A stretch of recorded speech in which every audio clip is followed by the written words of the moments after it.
రెండోది ప్రభు అంటున్న మాట ఏం తెలుసా అండి? వచ్చి అన్నాడు, మరియమ్మ మార్త వాళ్ళతో అన్నారు, ఆ రాయిని తీయండి.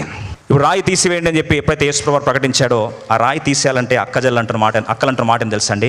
అయ్యా, రాయి తీస్తే ఏమొస్తుంది? వాసన వస్తుంది.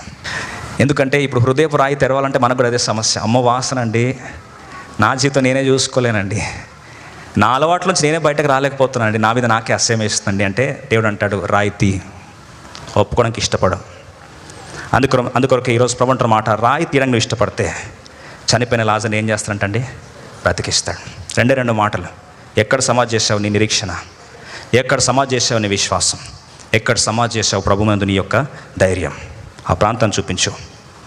ఏ పాపమైతే దుర్వాసన కొడుతుందని అనుకుంటున్నావో, నా వల్ల కాదయ్యా, ఆ వాసన తట్టుకోలేను, దయచేసి నా వల్ల కాదంటే ప్రభు అంటున్న మాట ఏంటంటే, రాయి తీరు, మిగతా పని నేను చేస్తాను. అందుకొరకు అతిక్రమం దాచిపెట్టేవాడు వర్ధిల్లుడు, వాటిని ఒప్పుకొని విడిచిపెట్టేవాడు కనికరము పొందును. ఈరోజు ప్రభు కనికరం కావాలా? లాజర్ దగ్గర ఎప్పుడైతే రాయి తెరిచారో వెంటనే ఆ లాజర్ చరిత్ర మారిపోయింది. 11వ అధ్యాయంలో దుర్వాసన, 12వ అధ్యాయంలో సువాసన. 10వ అధ్యాయంలో వాగ్దానం, సమృద్ధిని జీవమిస్తున్నాడు. 11వ అధ్యాయంలో దుర్వాసన. వాళ్ళు చేసింది రెండే.